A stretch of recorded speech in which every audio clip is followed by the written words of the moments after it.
So, what would you shift in your life if you stopped performing and started being fully, unapologetically you? Most of us don't even realize how much of our day is spent editing ourselves, toning down, and showing up as we think other people want us to. And honestly, it's exhausting. So, today I just want to guide you through a reflection that might just change how you see yourself and why authenticity might be the thing your soul's been craving. So grab a piece of paper and let's do this together. If you're watching on your phone, just maybe open up your notes app or something. Either way, don't skip it, okay? Because experiences teach us more than any words ever could.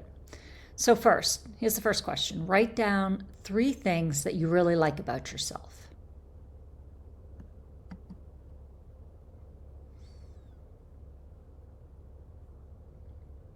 Okay.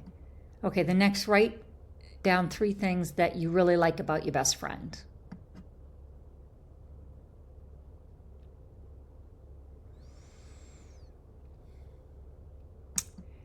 Now write down 3 things you wish you could change about yourself.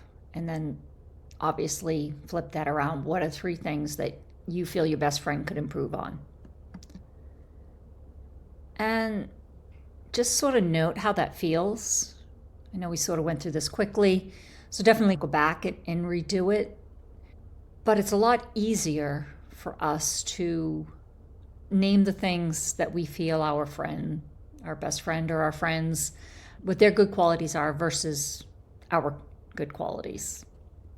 Did you find it hard when you wrote down the stuff about yourself versus your friend? Did you second guess the stuff that you wrote down about yourself? Or did your mind want you to skip over the good stuff? But again, when it came to your friend, it just seemed to flow a lot easier.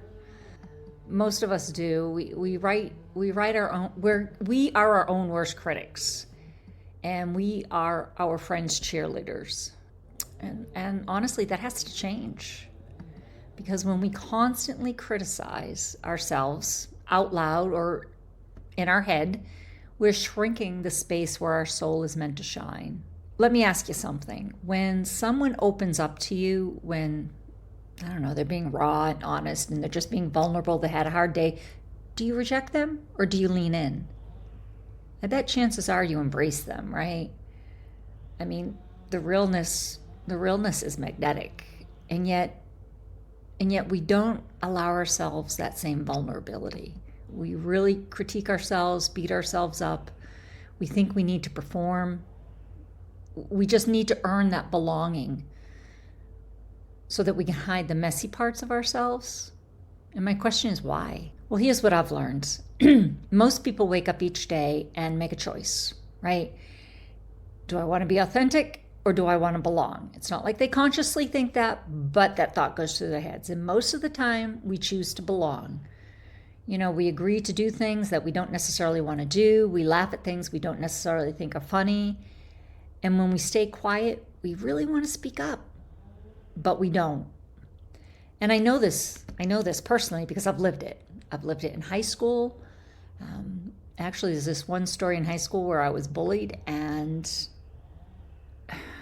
I don't even remember the specific details, but this one particular instance, somebody wanted to beat me up.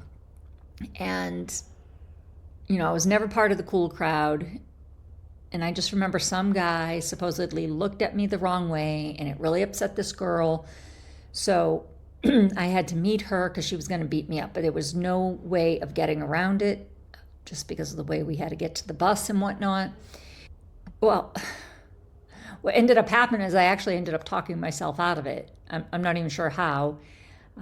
But I had a conversation instead. And believe it or not, we ended up being friends the last few years of high school. And it wasn't because I pretended. I was genuine. I just remember feeling bad for her. And I was the one being bullied. But anyways, that moment decades ago really taught me something. The realness in a moment will disarm fear any day. The truth, right? The truth will always disarm fear. But it's not easy in today's world, is it? Social media has us trained to compare our real life sometimes to someone else's highlight reel.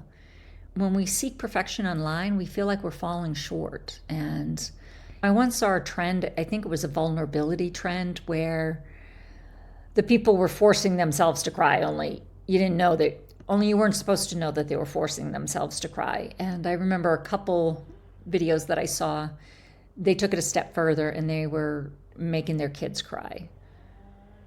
Well, that's not real vulnerability. That's a performance. Everybody's performing. I mean, doesn't it get tired? And I don't want to pretend that I had it all figured out. Even into my adult life, I didn't. It was decades. But I would say for the last 5 years or so, I feel like I've had it somewhat figured out.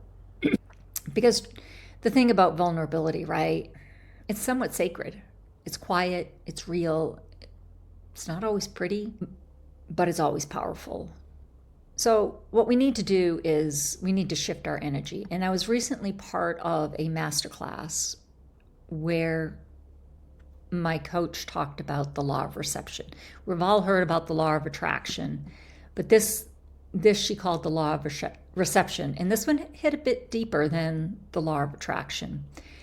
And what she had said was, when you are your authentic self, you open up that energetic channel, right, to receive the life you've been seeking. So think about that. You don't have to attract what you don't have to attract what you pretend to be. You attract what aligns with your true nature, your true frequency. So the more real you are, the more your life can align. So here's a challenge, if you would. Just a moment a day, just one, where you check in and ask yourself, am I doing this because I want to do it, because it's really true to me, or am I trying just to belong? Like, am I trying to make somebody else happy? Be honest. Speak up. If you're asked to go out and you really don't want to go out, stay home. Just say no. I'm sure they will not be upset with you. You don't always have to follow the crowd. Learn to say yes only when you feel it aligns with you, that it feels right inside. I think it's those little choices that build our authentic self, our authentic life. I also think when you're real, you give others permission to be real. You invite them to the table to be themselves. So I've spent a lot of my life afraid of being who I really am. I was always afraid that if people found out who I really was, they wouldn't like me, that they'd walk away. But now, I love who I am. I know I've said in other episodes, I love what I've overcome. I love that I'm resilient. And it's that resilience, that truth that allows me to help others. That's why I'm here. I feel it's my purpose. I feel I've gone through all this stuff to turn around and help somebody else. So I'll say it again and again in every episode.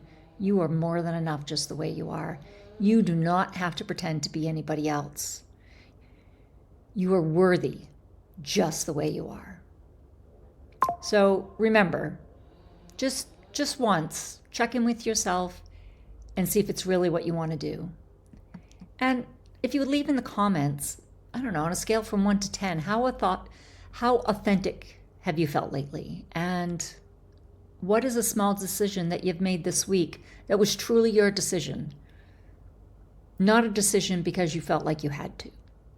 I just want to leave you with, you are seen, you are loved, and you are so worth it. I love you guys.